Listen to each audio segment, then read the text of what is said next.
Good afternoon, sir. Good afternoon. What is the difference between Nigeria and Nigerians? Very, very clear, understand now. Nigeria is the geographical location of Nigerians. While Nigerians are the habitat of Nigeria. Nigeria is a blessing to Nigerians. While Nigeria is a problem to Nigeria. Nigeria is 63 years old. While Nigerians are still crawling.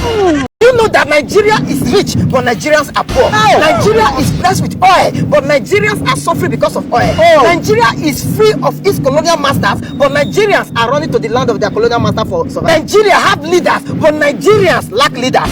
Nigeria have a great future, but Nigerians are so myopic to picture the future. Whoa.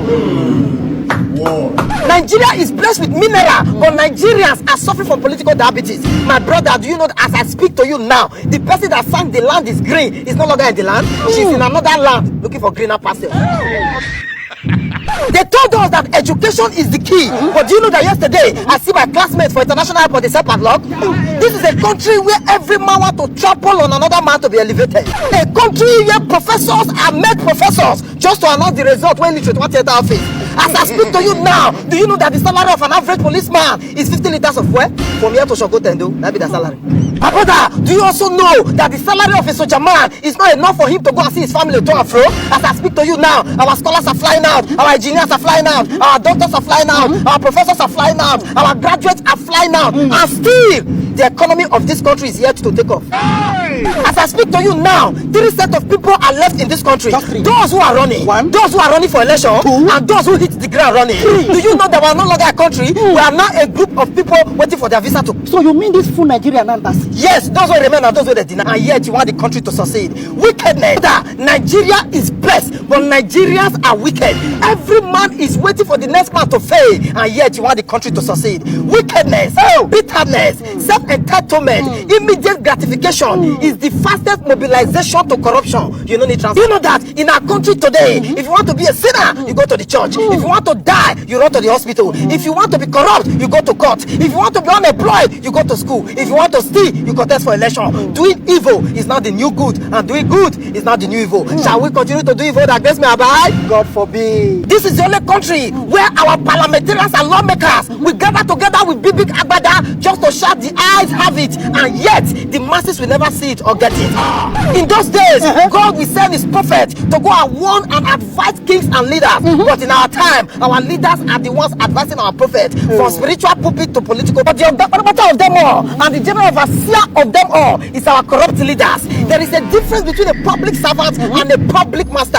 When a public servant becomes a public master, then absolute power corrupts absolutely. Do you know that before this country was created, corruption was created, and on the altar of corruption was this country created? Our colonial master were smart enough to have left us in a humpity-dumpty situation. But today, it's still a big shock today that we are still striving. We are even 63 years old, going to 64. It was because of this colonial corruption that a great man called Herbert Macaulay led the first protest in this country. And over time, the gathering of these comrades was given a name called NYM, the Nigeria Youth Movement of 1934. And later, Herbert Macaulay and a few others formed the National Council of Nigeria and Cameroon, NCNC, having Herbert Macaulay as the president and Nnamdi Azikiwe as the secretary. Then the NYM now become AG, the Ashok group led by Awolowo, the famous cocoa farmer. And the struggles of this group led to the manifestation of the Richard Constitution of 1945 to 1954 that gave birth to Nigeria's into 3 majorities: the Northern, the Western, and the Southern Protectorate. And so we had the NPC, the Northern People's Congress, led by Sir Ahmadu Bello for the North, and then we had the AG, the Ashok group, led by Awolowo for the West, and then we had the NCNC, the National Council for Nigeria and Cameroon, led by Nnamdi Azikiwe for the East.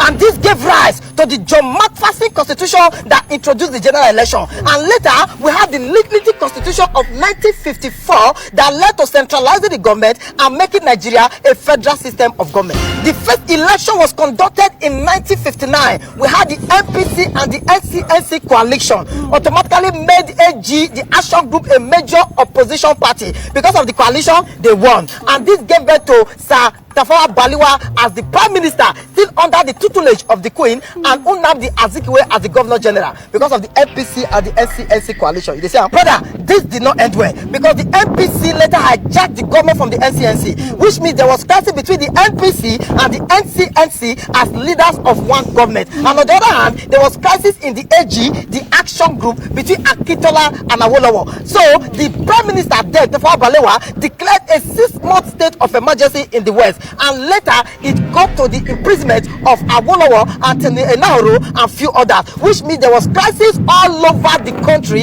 as planned by the colonial masters. So now, my brother, you can see that in this country, before Nigeria was bettered, corruption was bettered. All this and many more, they don't want you to know, and then they scrap history from our curriculum so that you will not know the root of your problem. My brother, we were born and raised in corruption. What we need in this country is a political messiah, and then every messiah must have believers, which is the people. If you have this generation and you think you have seen corruption, that means you have not read or listened to the story of the flamboyant Okotiebo.